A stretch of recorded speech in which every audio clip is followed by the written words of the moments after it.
కాకినాడ జగన్నాథపురంలోని శ్రీదేవి భూదేవి సమేత శ్రీ వెంకటేశ్వర స్వామి దేవస్థానంలో ముక్కోటి ఏకాదశి పర్వదినం పురస్కరించుకుని దేవస్థానం భక్తులతో కిటకిటలాడింది. తెల్లవారుజాము నుండి భక్తులు పెద్ద సంఖ్యలో తరలివచ్చి ఉత్తర ద్వారం ద్వారా స్వామివారిని దర్శించుకున్నారు.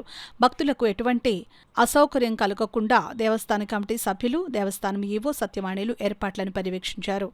జగన్నాథపురంలో దేవస్థాన ప్రాంగణమంతా గోవింద నామస్మరణతో మారుమోగింది. భక్తులు ఆధ్యాత్మిక వాతావరణంలో భక్తి శ్రద్ధలతో స్వామివారిని దర్శించుకున్నారు. ఈ సందర్భంగా దేవస్థానం ఈవో సత్యవాణి మీడియాతో మాట్లాడుతూ భక్తులకు ఎటువంటి అసౌకర్యం కలగకుండా సిటీ ఎమ్మెల్యే వనమాడి కొండబాబు సూచన మేరకు భక్తులకు ఎటువంటి ఇబ్బందులు కలగకుండా ముందస్తు ప్రణాళికతో పటిష్ట ఏర్పాట్లను చేయడం జరిగిందని వివరించారు. ఆలయ కమిటీ చైర్మన్ మల్లాడి ఏడుకొండలు, కమిటీ సభ్యులు తదితరులు పాల్గొన్నారు. ఉత్తర ద్వార దర్శనం ద్వారా శ్రీ వైకుంఠ నారాయణుని దర్శనార్థం భక్తజనులందరికీ కూడా ఎటువంటి ఇబ్బంది లేకుండా మా ఉన్నతాధికారులు ఆదేశించిన సూచనల ప్రకారం, అలాగే పోలీస్ డిపార్ట్మెంట్ వారు, రెవెన్యూ వాళ్ళు, మెడికల్ డిపార్ట్మెంట్ వాళ్ళు, శానిటేషన్, మున్సిపల్ డిపార్ట్మెంట్ వాళ్ళ సహాయ సహకారాలతో మేము ఈ ఏర్పాటులన్నీ చాలా దివ్యంగా చేశాము.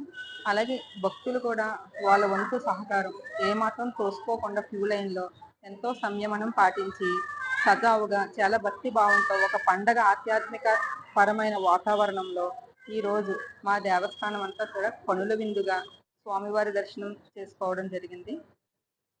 ఇంకా ముఖ్యంగా చెప్పాలంటే సుమారు 20,000కు పైబడి భక్తులు మా జగన్నాథపురం వెంకటేశ్వర స్వామి వారిని దర్శించుకున్నారు. ఉదయమే మేము ప్రాతకాలం 5 గంటల నుండే దర్శనం ఏర్పాటు చేసి ఉన్నాము. అప్పటికే క్యూ లైన్స్ లో భక్తులు కిటకిటలాడారు.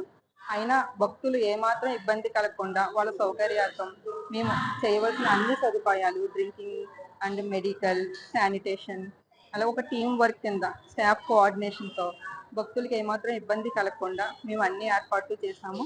ఈ కార్యక్రమం ఇంత దివ్యమానంగా జరిగిందంటే ఇక్కడ ఆల్ డిపార్ట్మెంట్ వాళ్ళ సహకారంతో పాటు వాలంటీర్ల సహకారం కూడా మేము మెచ్చుకోదగ్గదైంది. కాబట్టి వీళ్ళందరికీ మాకు ప్రత్యేక ధన్యవాదాలు చెప్పుకుంటున్నాము. ముఖ్యంగా భక్తులకు మరొకసారి ముక్కోటి ఏకాదశి శుభాకాంక్షలు.